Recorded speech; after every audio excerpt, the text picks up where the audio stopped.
Assalamualaikum warahmatullahi wabarakatuh. Perkenalkan, nama saya Fatima Rama Aziza. Sebelumnya saya dari kelas 11-6. Di sini saya akan memberikan materi mengenai harmoni sosial. Harmoni sosial merupakan harapan yang disadari bersama dalam tatanan kehidupan masyarakat sehingga kebutuhan tiap-tiap pihak dapat dipenuhi dengan baik. Harmoni sosial juga dapat diartikan sebagai suatu kondisi masyarakat ketika bagian-bagian atau komponennya bersatu dan bekerja sama. Prinsip yang harus dikembangkan untuk membangun harmoni sosial dalam masyarakat yaitu integrasi, inklusi, dan kohesi sosial. Integrasi adalah proses di mana kelompok-kelompok yang sebelumnya dipisahkan atau tereksklusi dimasukkan ke dalam struktur sosial, ekonomi, dan politik yang ada. Dalam integrasi, kelompok atau individu marginal mulai diterima dan memiliki akses yang sama terhadap berbagai kesempatan dan sumber daya. Contoh kasusnya adalah penyandang disabilitas diberikan akses ke sekolah reguler dengan penyesuaian kurikulum dan fasilitas yang mendukung kebutuhan mereka. Akibat dari contoh kasus tersebut adalah integrasi memungkinkan individu atau kelompok marginal memiliki akses lebih besar terhadap sumber daya dan kesempatan. Ini dapat memperkecil kesenjangan sosial dan ekonomi serta meningkatkan harmoni sosial. Solusinya adalah yang pertama, implementasi kebijakan inklusif dalam pendidikan, pekerjaan, dan layanan sosial.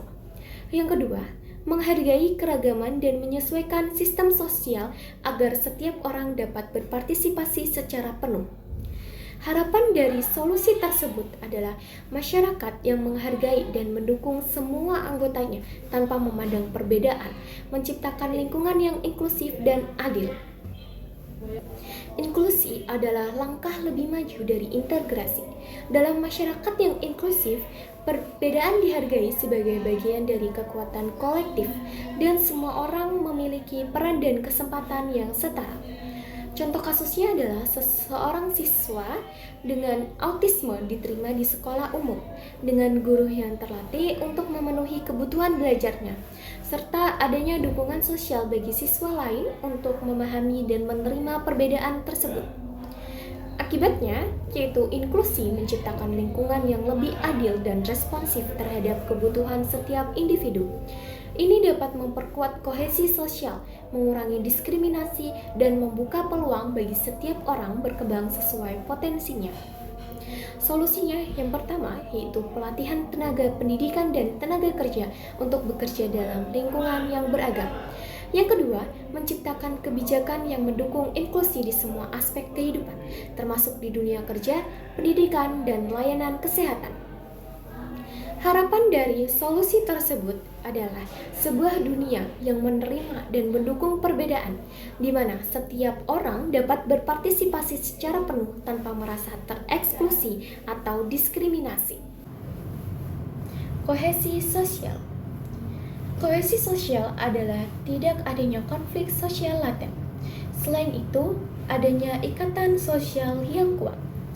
Kohesi sosial juga merupakan kelompok yang memiliki karakteristik mampu bekerja untuk kesejahteraan anggotanya. Contohnya seperti gotong royong. Masyarakat yang terbiasa dengan gotong royong cenderung memiliki kohesi sosial yang kuat. Gotong royong memungkinkan anggota masyarakat untuk saling membantu dalam menyelesaikan masalah dan memperkuat rasa kebersamaan. Akibatnya, yaitu ketika kohesi sosial lemah, bisa terjadi perpecahan, konflik antar kelompok, dan ketidakstabilan sosial. Sebaliknya, jika kohesi kuat, masyarakat lebih harmonis dan mampu menghadapi tantangan bersama. Solusinya adalah untuk memperkuat kohesi sosial, perlu adanya dialog antar kelompok, pendidikan tentang toleransi, serta kebijakan yang adil dan inklusif. Harapan dari solusi tersebut adalah masyarakat yang memiliki kohesi sosial yang tinggi diharapkan dapat hidup dalam harmoni, bekerja sama dan saling mendukung tanpa memandang perbedaan. Upaya-upaya membangun harmoni sosial dapat dilakukan melalui berbagai cara. Antara lain, yang pertama adalah dialog dan komunikasi terbuka. memfasilitasi diskusi untuk saling memahami perbedaan pandangan. Lalu yang kedua adalah toleransi dan penghargaan terhadap keberagaman. Menghargai perbedaan suku, agama, budaya, dan latar belakang sosial. Yang ketiga adalah kerjasama dalam komunitas. Menggalakkan kegiatan bersama yang melibatkan berbagai kelompok sosial. Yang keempat adalah pendidikan karakter. Menanamkan nilai-nilai empati, keadilan, dan saling menghormati sejak dini. Yang kelima adalah penegakan hukum yang adil, mencegah diskriminasi dan memastikan hak-hak setiap individu terlindungi. Sekian materi membangun harmoni sosial. Mohon maaf apabila ada salah kata. Wassalamualaikum warahmatullahi wabarakatuh.